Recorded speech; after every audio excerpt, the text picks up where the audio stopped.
শকুনের নজর থাকে ভাগাড়ের দিকে। মৃত পশুর দেহ ফেলার মতো ভাগাড় তৈরি করতে শকুনেই যেখানে উৎসাহী, ঠিক তেমনি রাজ্যের গণতন্ত্র রক্ষায় বিরোধী দলগুলো, বিশেষত সিপিএম, এখন সম্পূর্ণ অন্ধ। সাংবাদিকদের ওপর বিধায়কী প্রাণনাশের হুমকি, চ্যানেলের সম্পাদকদের ওপর প্রকাশ্যে হুমকি ও কোচ্ছায় যেখানে ছি ছি করছেন সাধারণ মানুষ, এ সময় রাজ্যের বিরোধী দলগুলোর ভূমিকা কি প্রশ্ন উঠছে তা নিয়ে। এক্ষেত্রে তাদের ভূমিকা কিছুই নয়, শুধু বসে আছে চুপচাপ ভাগাড়ের দিকে নজর রেখে। রাজ্যের গণতন্ত্রের চতুর্থ স্তম্ভ জ্বলছে প্রতিহিংসার আগুনে, আর সেই আগুনের পাশে বসে সারিঙ্গি বাজাচ্ছেন বিরোধী দল নেতা। রামপ্রসাদী হুঙ্কারের গম্ভীরতার মধ্যে তারা ব্যস্ত নাটক সাজাতে। গণতন্ত্রের প্রতি তাদের ন্যূনতম দায়বদ্ধতা কি? শূন্য। সাংবাদিকদের ওপর উগ্র বিধায়কী আক্রমণ নিয়ে কোনো প্রতিবাদ আছে কি? নেই। কেবল অপেক্ষা কবে জনগণ রাস্তায় নামবে এবং সেই বিশৃঙ্খলার মধ্যে ফায়দা তুলবে তারা।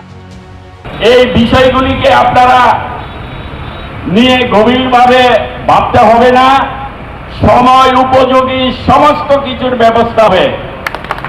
এটা আমি আপনাদেরকে গ্যারান্টি দিয়ে বলতে পারি।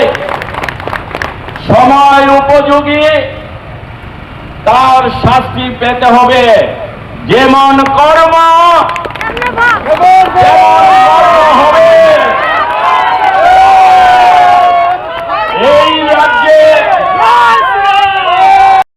যে কোনো সংবাদ মাধ্যম যদি বিধায়কের দুর্নীতি বা সংবিধান বিরোধী কাণ্ড প্রকাশ করে এবং সেই প্রকাশিত সংবাদকে আইনের আশ্রয় না নিয়ে হুমকি বা কুৎসার মাধ্যমে দমন করার চেষ্টা করা হয়, তা ব্যক্তিগত বিষয় হতে পারে না, কখনোই।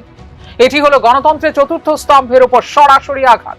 অথচ সোশ্যাল মিডিয়ায় বিপ্লবের ছদ্মবেশে সাংবাদিকদের বিরুদ্ধে কুৎসা ছড়ায় আর গণতন্ত্রকে পুঁজি করে নিজের রাজনৈতিক খেলা চালায় সিপিআইএম।